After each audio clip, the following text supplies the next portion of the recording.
Good afternoon, good morning, and good evening, everyone. Thank you so much for joining us. Welcome to today's Modern Sales Pros Fireside Chat with three very high-octane individuals.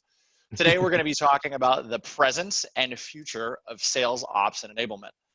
And this is exciting for us. We've got some powerhouses here. Before we jump into introductions of our panelists and our sponsor, just a few quick words about Modern Sales Pros. As many of you know, Modern Sales Pros is the world's largest community for revenue leaders in sales management, sales and revenue operations, sales enablement, and the supporting disciplines. We seek to create an environment for our members where they can come and answer questions they'd otherwise struggle to solve on their own. We do that through online sessions like today with amazing, badass people. We also have a very robust online community. Great opportunity for you to come and learn from amazing panelists for what we have here today, and all of these amazing logos and many others that you see on the screen. Those of you who aren't members of Modern Sales Pros, you will be invited to join shortly after our session today.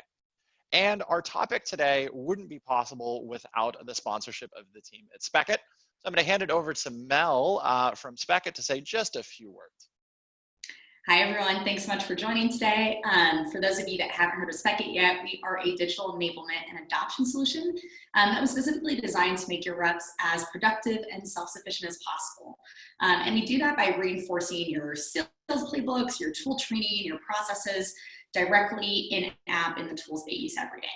And so today we'll be talking about a topic that's very near and dear to my heart, since Spekit was inspired by my own experience leading business operations and sales enablement as well.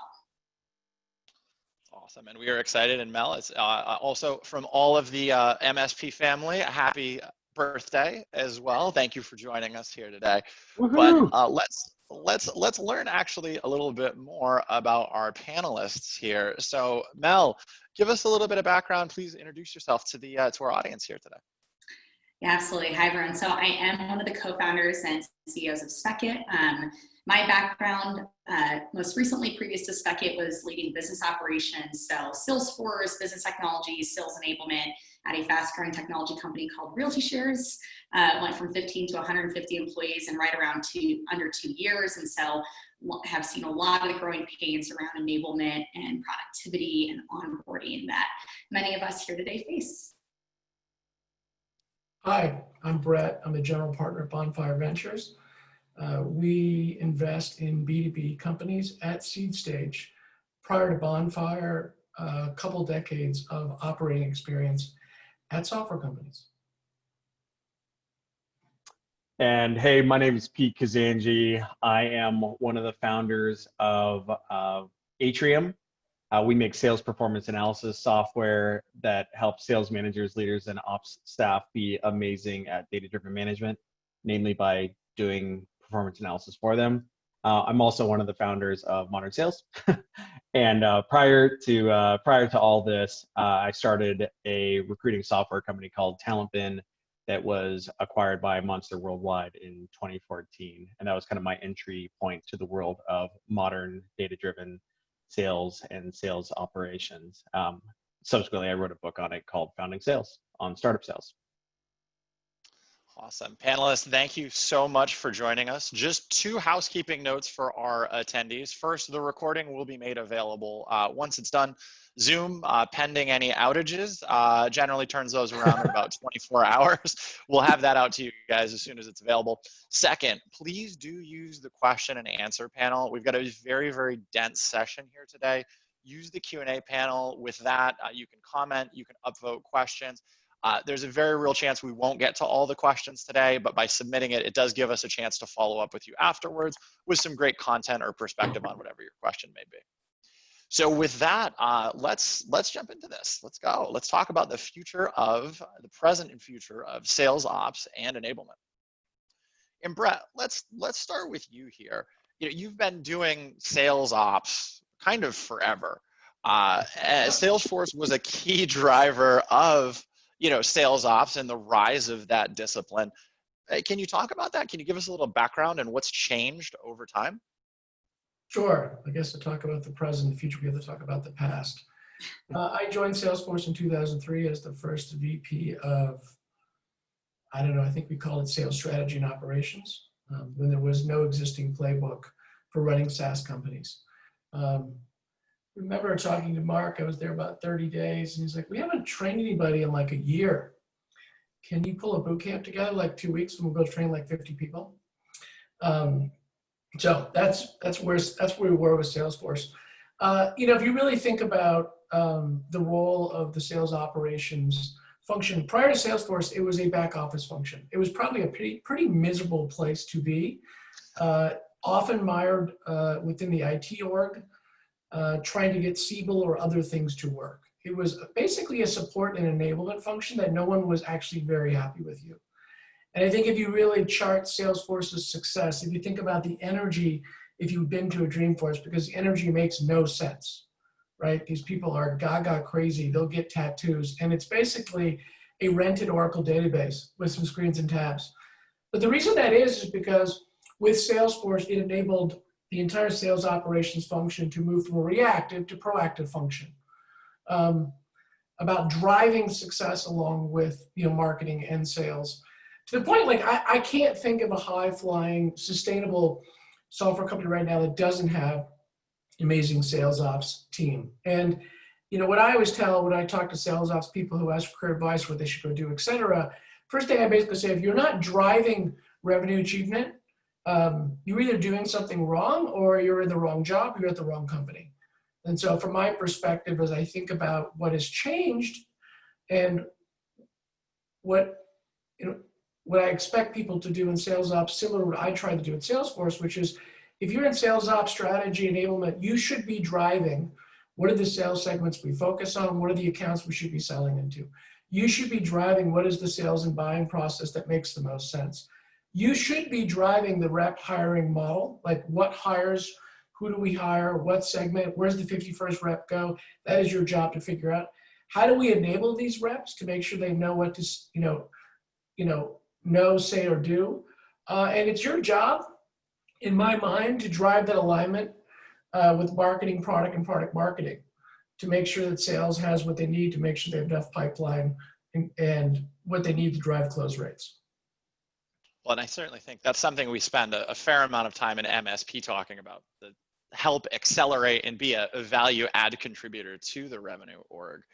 Some of the things that you've been doing recently, you've focused on simplifying some of the complexity that arises in sales ops. How have you seen companies, or how have you helped companies with that? Before I worked in software, I actually had to go to business school to get into software, believe it or not.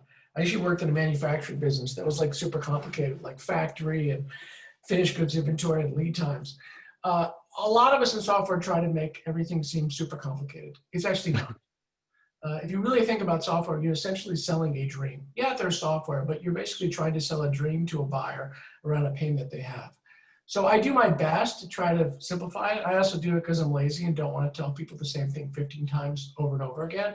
So if you check out my newsletter series, I try to demystify it. But in my mind, when I look at the value of software companies, they're tied to two things. One, their ability to basically hire at least 30 to 50% more reps each year. And two, to make sure those reps get to about 70% of ramped quota. Now, you also need to make sure that your product is pretty good and your customer success team is good, such that you have high NRR and stickiness. Otherwise, you have a leaky funnel. But when you think about the first thing about like, can I hire a lot of reps? Can I make them successful? That's really the role of sales ops along with sales management. And so what I try to do is simply ask, and Mel and Pete will laugh at these questions, but when I try to review the performance, I'm basically trying to understand, one, with the reps that you have, are you achieving your productivity goals or not? And two, how many people are you going to hire and are you comfortable doing so? And if not, why not? And then it really comes down to, do you have enough pipeline or not? Or is your close rate what it needs to be? Now, it's that simple. Now, the magic, of course, is understanding why and, uncovering why. But in the end of the day, that really is, I think, the high level frame that sales ops strategy enablement with sales management should look at, so that you can then go down and figure out what to go attack. Well, and I think it's an area where we've seen a ton of growth, both in the title and in terms of the people getting involved in it. In that sort of sales ops, sales management, sales enablement space, what's changed or what stays the same since the early days of Salesforce? It's hard for me to say because when I think about sales ops, it's me running sales ops, so it's a little different. But some things haven't changed in that, there's a discipline in terms of what I think sales ops should be doing. I think it's the same today. Now, what has changed? There are a lot of people that write books about how amazing we were at Salesforce. It's important to understand we had a very amazing value proposition. Siebel cost a lot of money upfront with hardware, software, et cetera. You can pay us $50 a month. We were able to hire SDRs that made $50K in San Francisco selling a sales product to a salesperson. So some of these things, we had an advantage. What I would say the biggest things that have changed are, one, the amount of capital companies are able to raise very early in their journey, and investors' willingness to invest a lot of money, heavy in sales and marketing ahead of actual bookings, right? The Bessemer magic number, all of these CAC metrics, we were managing these things via cash. What this means, though, is it puts incredible pressure on go-to-market teams a lot to achieve results when they've yet to sort of perfect the recipe. You're sort of, you're trying to learn how to fly while you're driving the plane at the same time, and you have a limited amount of time, and you need to make sure that you don't crash into a mountain and everybody's sad. So much about sales and sales success is energy and momentum. And so sales ops needs to be on their game, assessing results in real time and tweaking if your real product message fit. I think the second thing is, I was running sales ops. We had Salesforce. I think we had Marketo, HubSpot, whatever, new marketing person would switch that. I think we had a marketing tool. I think I convinced the company to take the D&B master file and store it online. Those were our tools. And we had WebEx. There was no Zoom. So the amount of tools in the sales enablement stack right now is stunning. A funny story, when I was running product at Salesforce, we figured that the most somebody would spend on top of Salesforce for everything Salesforce didn't do was $100 a month. Turns out, the average SDR stack is $1,000 a month. Now, these tools can serve a purpose, but it's a lot of sprawl. So it can lead to, one, a lot of confusion for all employees. And the other big issue is you take in a process and you start to sub-break up the process across all these tools, and you actually may not actually know what the hell's going on in your business. And so what I need from sales ops is you need to be on your game and really assessing what problem are you trying to solve and what metrics you're trying to measure before you just buy another tool. And then the last one, and this is where I think sales ops and enablement, call it sales product marketing, but really have to partner with marketing and product marketing on messaging, is the amount of information buyers have before they ever show up on your website before you ever talk to them, right? When I was at Salesforce, recall back at Bandcamp, there was no G2, there's no trust radius. If we got to a prospect first, often that was enough, and you keep them in your fold, right? And we now have an entire industry trying to teach buyers also how to research and evaluate solutions. So that means that I think the sales ops and strategy team have to step up their game around making sure that you really have a buyer-driven value selling approach, but make sure it's engaging. Buyers are going to know for the 19th time if somebody's gone to command of the sale and they're getting asked these questions. Frankly, it's and then secondly, that your messaging is on point, right? A buyer needs to understand pretty quickly why they need your product. So those are the three big changes that I've probably seen. That's a lot, and I think I really appreciate kind of that framework and that thinking. You also have invested in this space as well, and you've got a lot of different sets of investments. How do you decide what tools in the stack, what tools in that sprawl to invest in? Yeah, it's funny. I've done a lot more investments out of the space than in the space. I've been very selective. Look, in general, when we're looking for investments, regardless of the space, is there an amazing team that can tell an amazing narrative that people can get behind? We invest at the seed stage, right? So 5 to 15 people. I don't know, 20 to 50K MRR. It's early. Like these are teams, not companies yet. So we look at, overall market opportunity size and sort of value proposition. That is it a better mousetrap that has real legs? In this space, I've made 4 investments. One is really around product-led growth. So before we deploy salespeople and the rest of it, so much time and like demos, trials, et cetera. So I was a very early investor and so the board of Pendo, which is in the product engagement space. Second, really around more pipeline.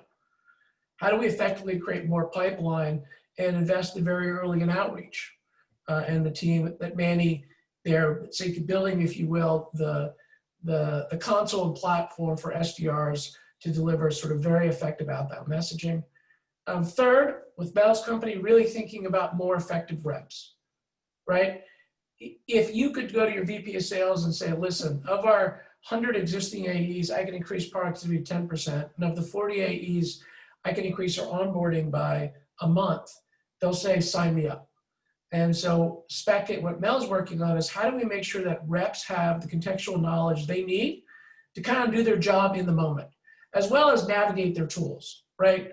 Now that I'm using 15 tools as opposed to 1, I want to accelerate their success. And then the last one, which we haven't even announced yet, I guess we're announcing here, but Pete says he's too busy to announce it, which is really, how do I get more effective sales management? Because the pressure is not just on sales ops, but on sales management, which is an investment in Atrium, which is how do we up-level, if you will, the analysis and data at the fingertips of frontline management so they can have amazing one-on-ones and proactively monitor and manage their teams.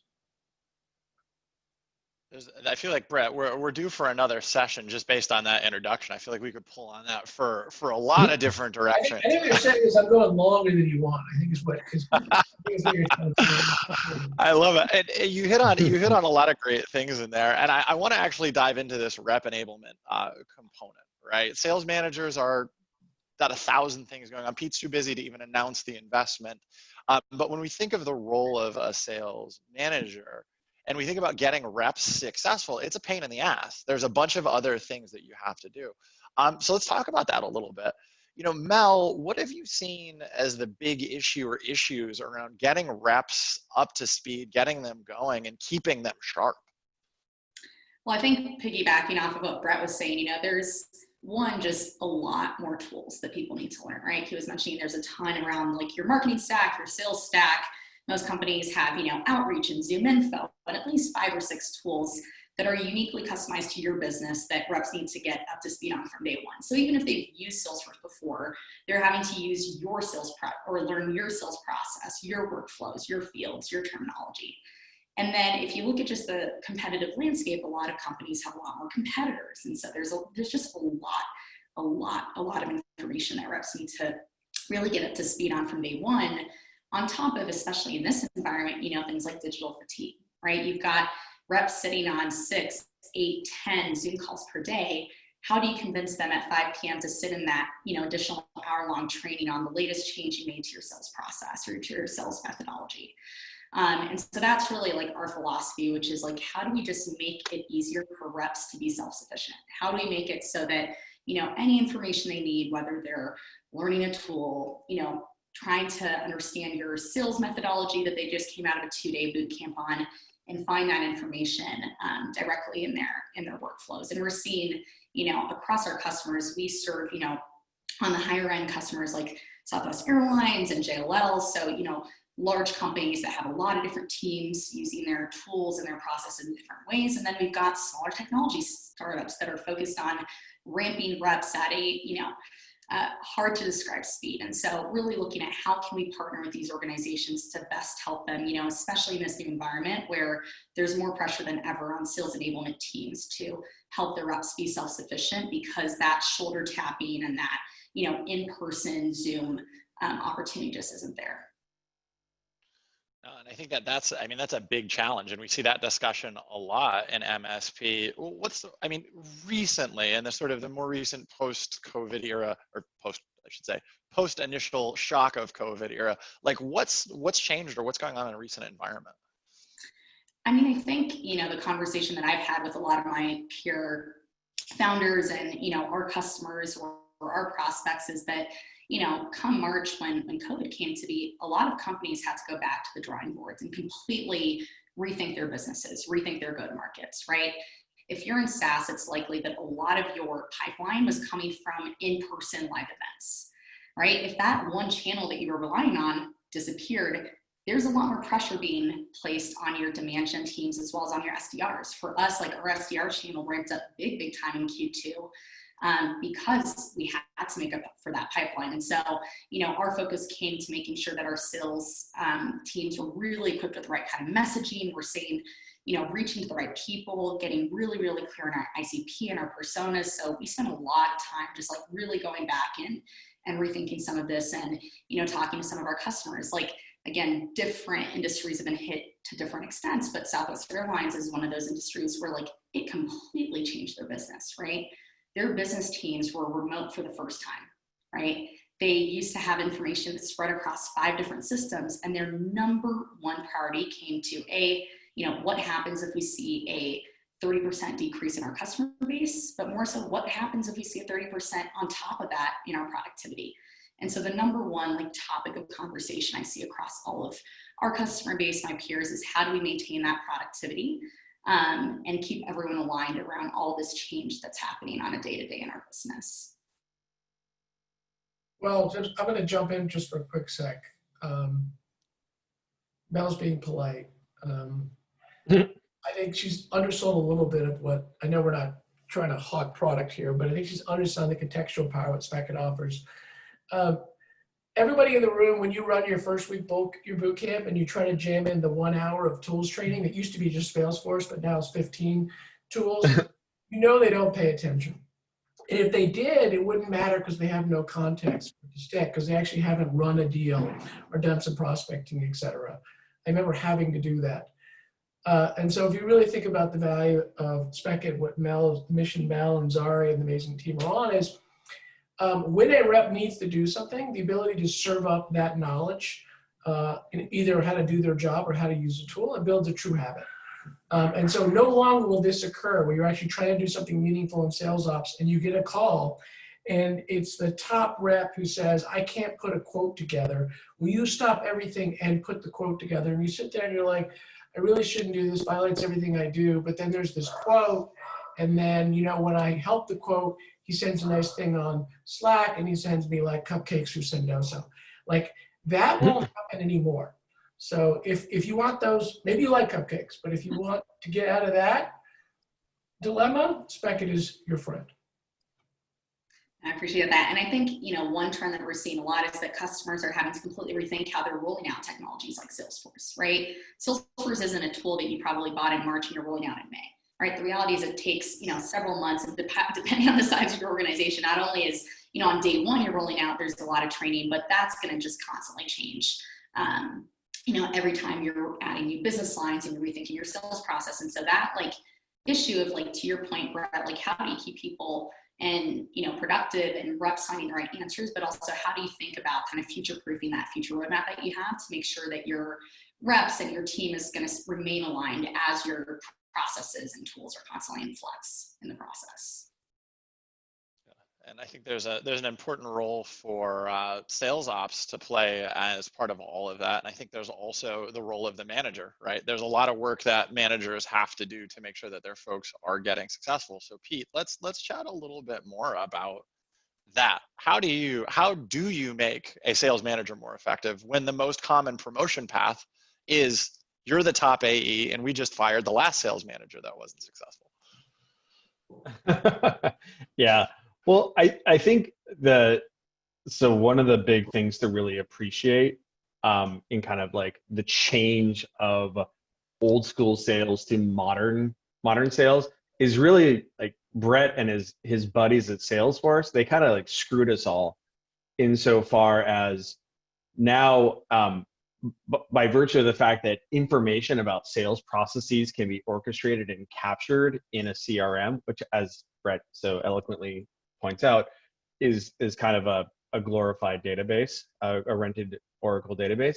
Well, because that information is now being captured, we can now ask questions of it. And in fact, because we can ask questions of it, we make our businesses more effective or our reps more effective.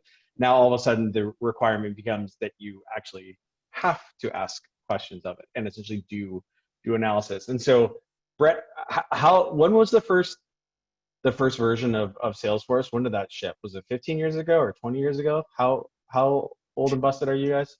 2000, 2001. Yeah, 2001.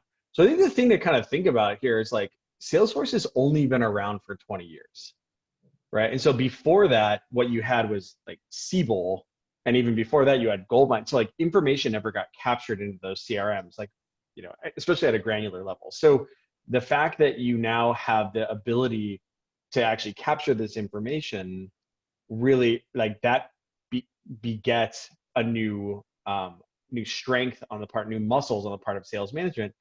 It's only been around for like 10 years or so. So it's like like if you think about where salespeople come from, they come from sales land, they come from humanities backgrounds or business backgrounds or marketing backgrounds or what have you.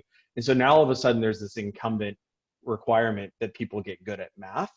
And so that's like, there's a big transition that's happening right now on that front. And so that's kind of one of the big challenges is like, how do you add math and analysis acumen on top of sales management and sales leadership? One way you do this is with like sales nerds like Brett, where you essentially like add that to the mix. One of the things I like to say is that sales operations or revenue operations is kind of like a left brain prosthesis that kind of gets welded to management or to leadership. But the other way that you solve this is by driving that acumen in those managers and providing them tooling in order to make that easier for them to do. Well, and I think that's an area too where, I mean, we'd be crazy not to talk about all of the different tools and technology that are in this space that try to make it a little bit easier for managers. What else is going on today that's kind of making it tough to make our managers successful here? Yeah, well, I mean, so one way that we try to do this, of course, is through kind of like traditional analytics. So like the Tableaus of the world, the Salesforce reporting, and and so on and so forth. That's kind of like the 1.0 of this, where giving people dashboards is better than them like pretending to walk around the Salesforce or the sales floor and kind of saying like, oh, I'm hearing, is it loud in here, et cetera, or like riding along on every single call. So that's one way you can solve that problem. Of course, the challenge associated with that is that sales managers and sales leaders, for the most part, they don't necessarily have the acumen in order to consume those dashboard diving, is what we like to call it. Obviously, there's some of us who like that and enjoy.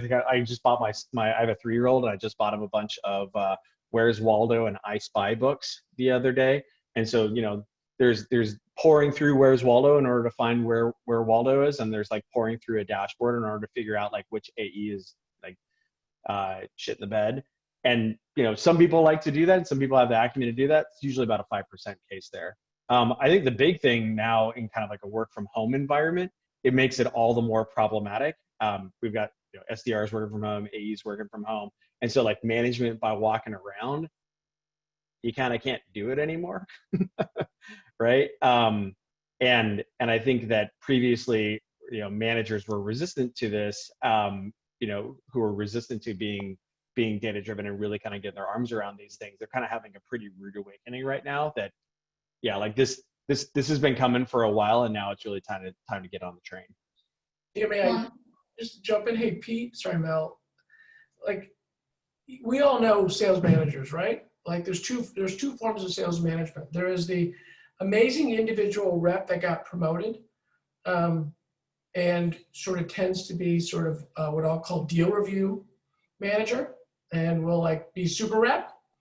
And then you may have a more analytical, less deal, more process focused ones. Rarely do you get a little bit of both. And what it generally means is if you can't walk around and what I call the sales one-on-one, like I'll ask the teams, like when you have a one-on-one with your rep, what are you talking about? When you review with your team, what are you actually talking about? And so I think there needs to be a complete evolution of what I call the sales management one-on-one, because I think the pressure on sales managers has never been higher ever, right? Because they're hiring 5 reps. They don't even know like if they're going to have the demand gen necessary to make those reps successful. So if we can give the data and the insight to managers that they need so they can spot what's going on ahead of time and change behavior. It's amazing. Like, it doesn't help. Like, there's always this interesting thing in sales ops and sales management. Like, sales ops has all these answers about what sales did wrong, like ex post facto. And like, they kind of want to show it. They don't understand how we change stuff, but they're really partners with sales management. So like, why don't we have sales ops and sales management have the data sort of in real time, right? And that was sort of the thesis for, our investment in Atrium. Sorry, Mel, you were going to say something? Well, I was just going to say, as a customer of Atrium, like, I think, we're still a relatively small team. We don't have a full-time RevOps person in-house. Like, I think the biggest, if I had to summarize, like, the biggest advantage for us is taking a very proactive approach to addressing some of these issues versus reactive. And I think, when you're relying on your sales ops or your sales managers, you name it, to be pulling all that data, like you said, creating those dashboards, like, your response time to react to some of these gaps might take several additional months, and having that information really surface to you proactively. And so I think, those data intelligence tools, and we use Chorus too, slightly different category, but I think that's where Chorus is really helpful as well in terms of proactively highlighting, hey, here's a call you should listen to, right? Versus me going through, 50 different Zoom calls and having my AEs tell me, hey, here are 3 calls you should listen to this week that went really well. So I think that's where that kind of new layer of data intelligence and revenue intelligence, like Atrium, is really allowing, either small teams or first-time sales managers or RevOps to just save a lot of time and like just get ahead of the issue versus taking a very reactive approach, which I think has been the status quo for a long time. Yeah, I think you see this. There's a really great article by Nate Silver of 538 called "Rich Data, Poor Data," where he kind of talks about performance analysis in athletics, and specifically he talks about the rise of analytics in baseball and basketball and hockey and so on and so forth, and so part of it is, do you have good data that you actually have access to? This is why baseball analytics was so advanced for so long, because like baseball is a pretty slow game, can be manually recorded, in a scorebook. And so now that you have these reams and reams and reams of data, but now it's one thing to be able to like bet on games after the fact. It's another thing to be able to like, here comes a batter into the batter's box, let's shift the field like this, and then lo and behold, he lines out, to the right fielder who's now been shifted. That's kind of and then that data analysis acumen becomes the new gold standard, because if you're competing with other organizations, other sales organizations, like that's now the status quo, right? It's you can't just like shoot from the hip anymore. And so, I mean, we're seeing this transition. And again, a lot of this is really just driven by the fact that like, Brett and his friends at Salesforce gave us a pretty helpful database that we could pipe all this information into. And as the saying in Moneyball goes, we're not selling jeans, we're getting on base. And I think that's a great analogy that brings some of this data-drivenness home. We're not we're bringing bases. We're getting across the base here. So let's talk a little bit about Brett as an investor. And I think that this is really, it's an interesting, and not to put you guys on the spot, Mel and Pete, but I mean, he's got a ton of experience in sales ops. Some would say he's the OGest of the OGs in that world. What's his deal as an investor? I can take that one since I've had him as an investor for a little over or close to a year now. No pressure. So I saw a quote recently that was like, oh, the average founder investor relationship lasts more than like the like average marriage nowadays. And so whether or not that's the case, when we were our investors about a year ago, it was really important for us that we found the right person, right? Because financial capital you can find everywhere, but finding the right partner that would help us identify our blind spots, that had, relevant experience in this space, was really important to us. And so, from day one of meeting Brett, this was before we were in the context of having him as an investor, he gave me a really hard time on our deck. He's like, what is this messaging? This isn't what you guys are building. And he just tore our deck apart. Which at the end of the day, like, that's what you want, right? You want someone that's going to help you, again, identify your blind spots, push you to be better, push you to refine your messaging. From day one, like, he's been focusing on close rates and pipeline creation every time we we connect. You know, he's gone above and beyond, sitting in on some of our pipeline meetings, talking through deals. And so, you know, you definitely need to have some tough skin a little bit to sometimes take some of the feedback. But at the end of the day, like, you know, the big question that I ask myself is this feedback helping us as a company? Is it coming from the right place? And is it helping me become a better version of a CEO? Something that, you know, this is my first time founding a company, and absolutely. So I'd say that it's been a great experience. All right. Thank you for sharing, Mel. Am I supposed to say something? Yeah. Well, yeah. I think, my perspective, I mean, obviously I have a perspective as a previously exited founder who has a really substantial background in go-to-market and go-to-market operations.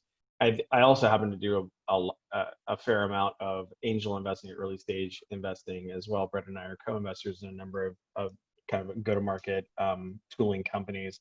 And I think like one of the things I've come to realize is just like how wildly low that the investor acumen in go-to-market actually is in the Valley traditionally.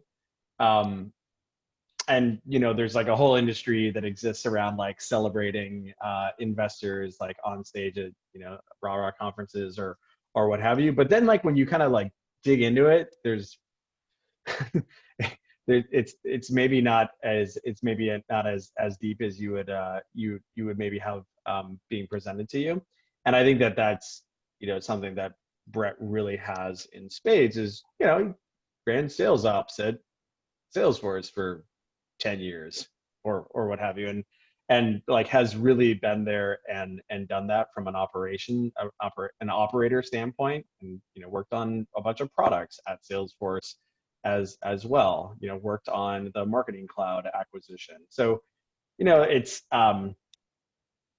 you know, there are like the rise of the operator investor is a relatively recent thing, but oftentimes what that is that's a, you know, a founder who sold a company and was like an operator at that company for like 5 years or like 10 years or what have you.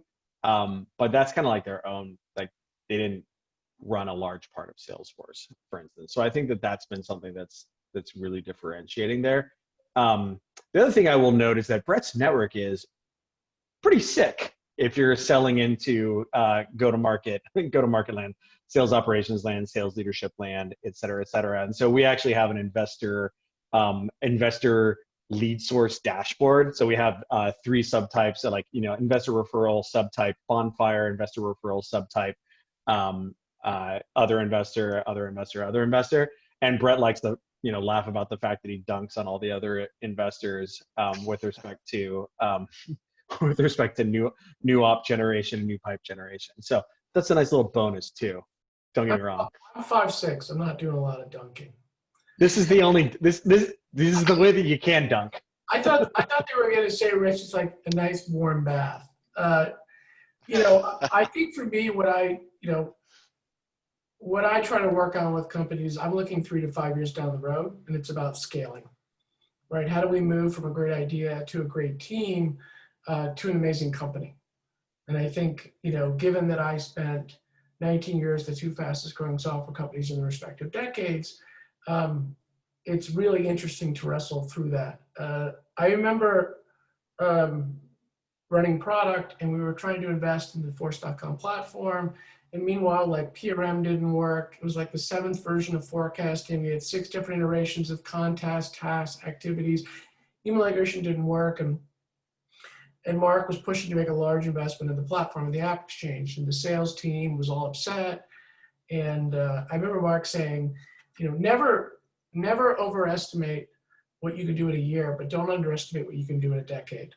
And so I try to bring that thing in a lot of the conversations really about great people like Melanie and Pete, who when you're at a startup at their stage, you're doing everything.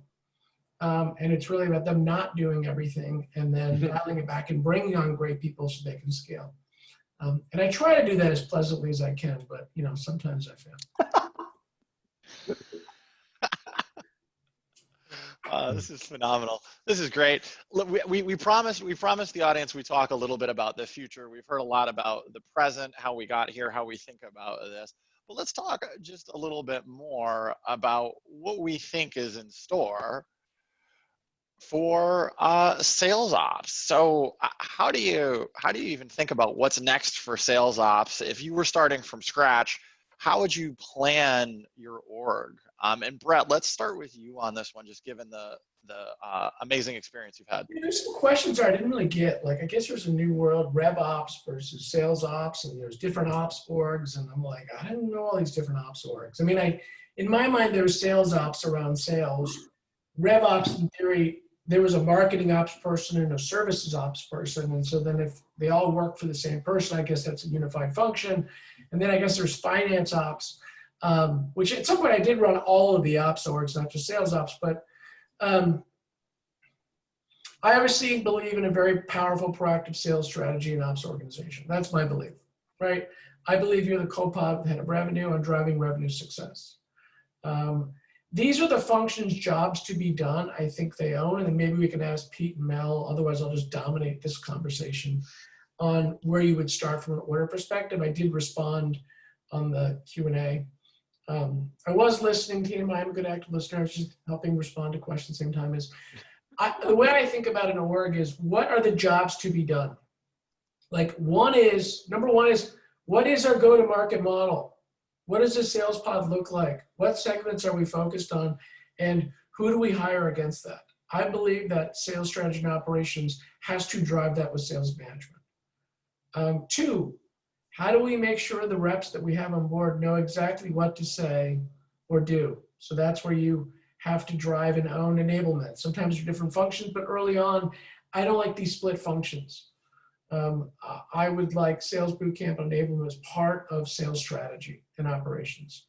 Third is, how do we predict our sales results, right? Like, what is our forecast process? Before people invest in Clarity and all these dashboards and the rest of it, like, what the hell is our forecast, and can we predict our success? And no, you don't get a bonus for predicting that you're going to miss your number by 80% and then celebrate that you missed it by 80. That's not what we're talking about here. How do we ensure we're driving enough pipeline?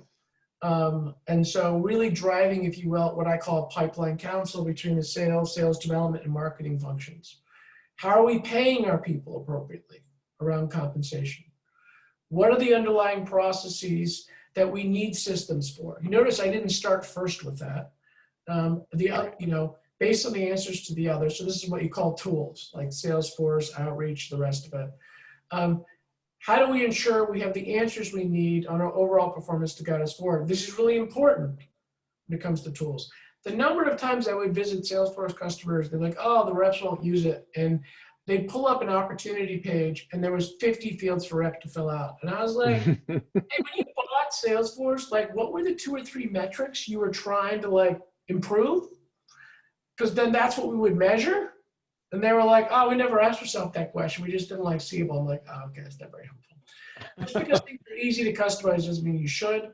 And then how do we make sure as we work through deals appropriately, we can crush the competition? So I often will ask, it's a little later, Series D, like, who runs deal desk, who runs competitive?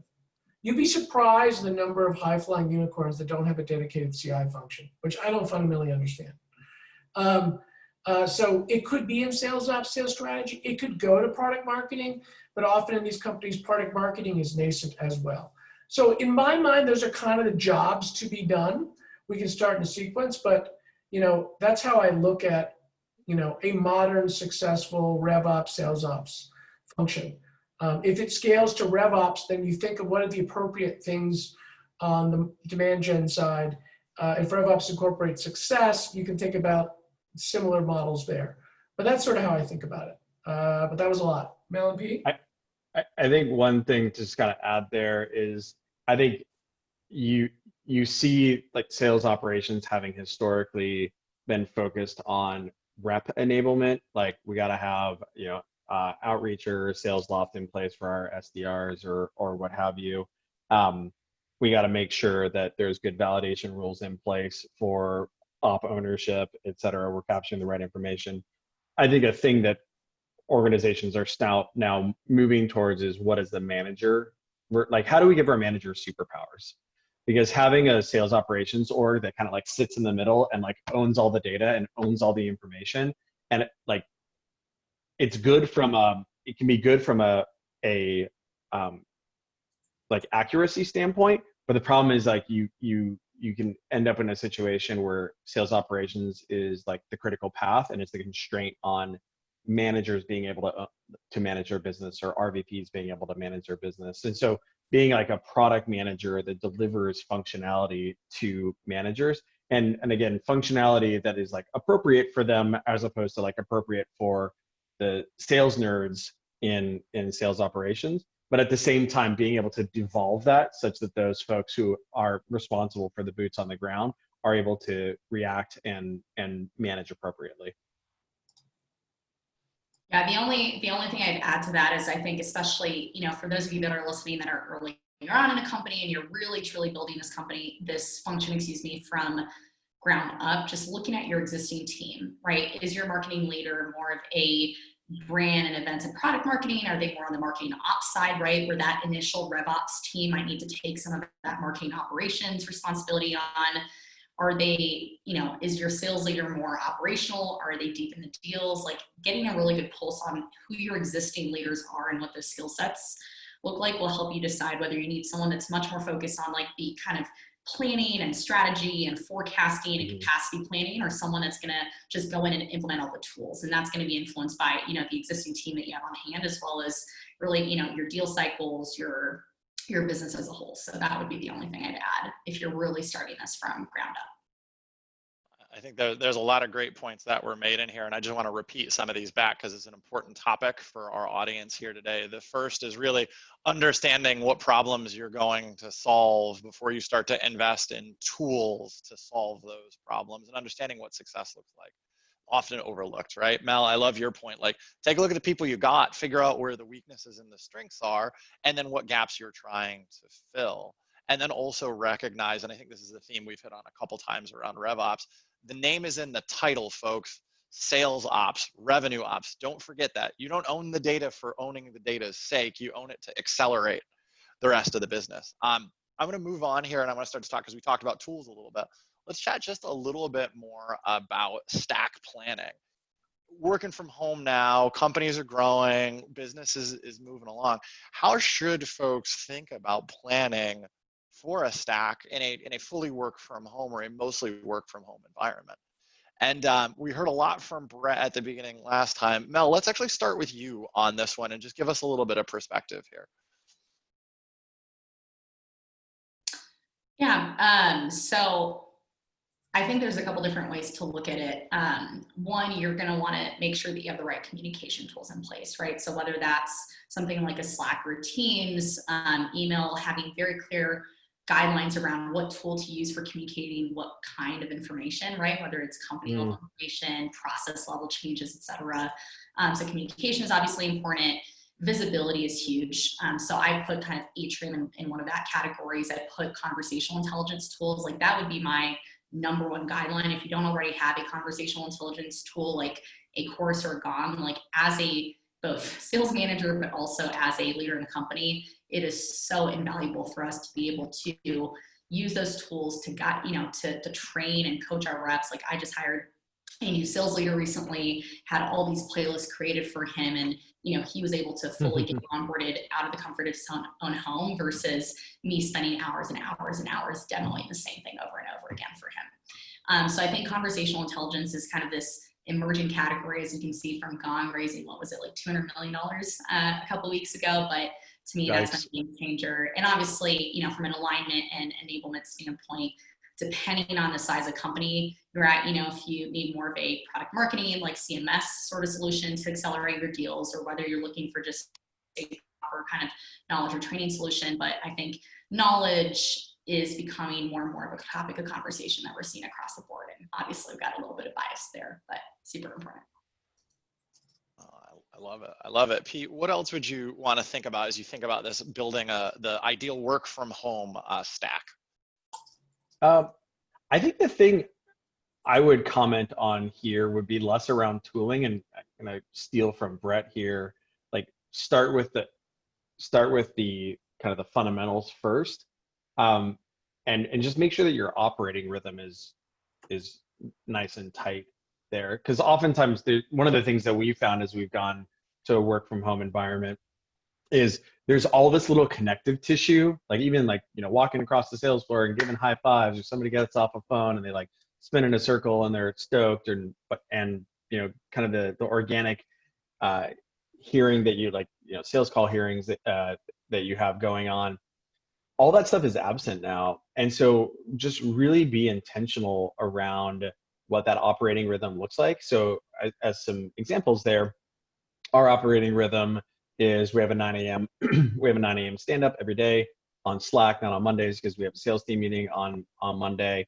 It's 15 minutes, right? It's like, what was a big achievement yesterday? What's your big goal for today? We have our sales team meetings, which are once a week, where we compel metrics consumption to ensure that we're tracking towards our various goals. I have recurring one-on-ones that need to be adhered to. Now those happen over Zoom, but there's a hyperlink in every single one of those meeting invites that points to a dashboard and a rep profile page that I can so I can prepare ahead of time and then have a meaningful management conversation with that rep. If you don't have space on the calendar for all those different things, like, a bunch of a bunch of technology isn't going to help you at all, and in fact, it'll probably just go unutilized. So I think what I would recommend is, when you're thinking about this, like, what are the things that what does your operating rhythm look like, such that as you add technology into it, it's fully utilized to the best of your budget investment. Awesome. Brett, anything else to add in terms of tips or tricks for folks as they're starting to think about their stack in a work from home environment? I mean, I think it depends on where you are in terms of your evolution. I would try to keep things as simple as possible, right? I think at the end of the day, there are core processes and core answers to a subset of questions that you're trying to answer for your business. And so I would try to make sure you think about what you're investing in your stack. But for me, out of the gate, I'm talking to Mel or Pete, I'm like, look, I need a web capture system. I need a marketing system. I need some for the SDRs. I need a CRM.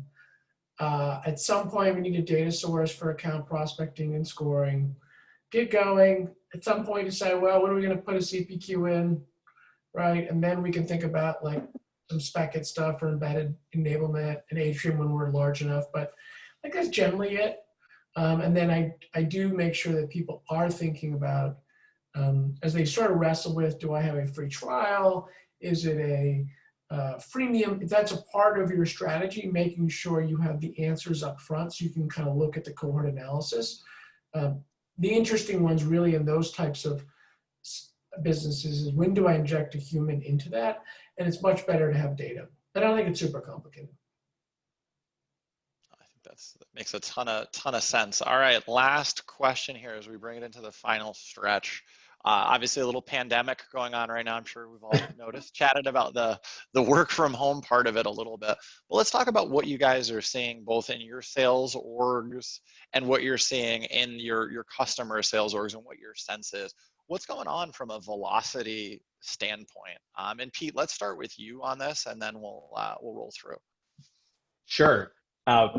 We have a bunch of insights, and actually I need to do some publishing on it, because we sit on top of the performance data of a few hundred sales organizations. So there's some fascinating stuff happening as a result of the shift to work from home. So I think, a couple things just rattle off here. One, you have field reps that are going inside, and all of a sudden you kind of have this realization of what were we doing with all our time?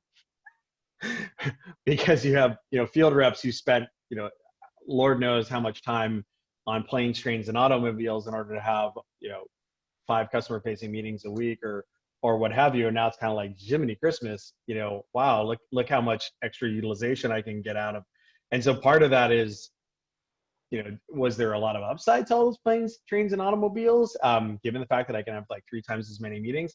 Also, just the level of rep organization that is required in order to contend with the fact that now they're able to carry that many more ops is like a pretty big shift. We're kind of seeing this in terms of you have orgs that are kind of opening their eyes to how much actual throughput they can get.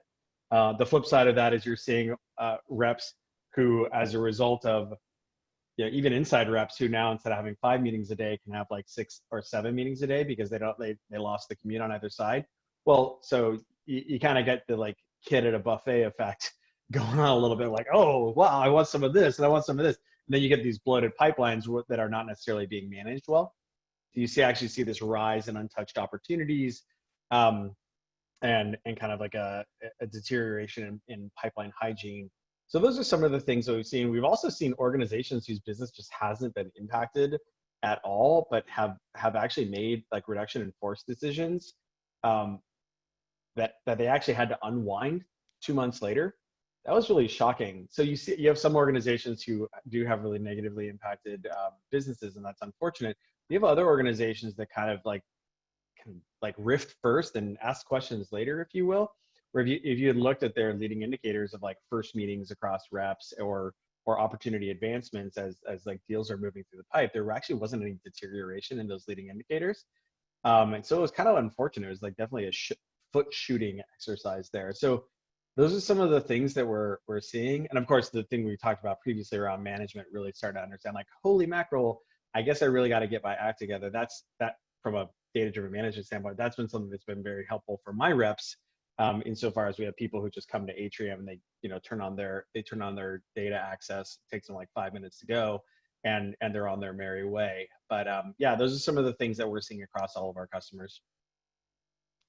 Awesome, and we're getting close on time here. So Brett, just really quick, kind of tweet length, what are some of the things that you're seeing across from your perspective here? I think back to Pete's point, it's great you don't have all that travel if you're in the field. The challenge is it's much harder to provide that personal touch over Zoom than it is in person. And so they're finding they have to up-level their game. They have to do more selling. There are terrific sales reps who have a lot of performance but have mastered the art of the relationship. May not be the best reps in pure selling. They're having to pick that up. And then the second thing is really around messaging. I think the value of messaging has never been more important. I would say since COVID, vitamins are dead. People are not investing in vitamins. They will invest in painkillers. And so if your sales team cannot explain what negative thing for a business is going to go away, or what negative thing won't happen if they buy their solution, I would say good luck. And so Melanie and Peter are laughing because I asked them the following question.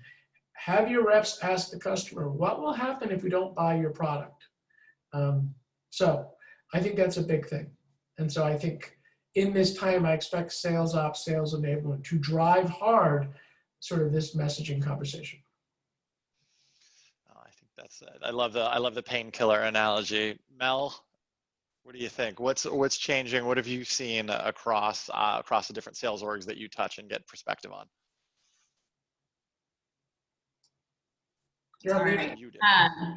I'd say just echoing on what they were saying, I think a lot of decisions that were typically in the hands of, a VP of sales ops, VP of sales enablement are now shifting to CFO approval, or they did shift to CFO approval during the pandemic. And so for a lot of reps that were kind of used to being able to speak to the challenges at a VP level, we had to spend a lot of time coaching them on selling to a C level instead, which is just a different nature of conversation. So I think that's one big shift that we've seen, and that also has added some delayed in timeline.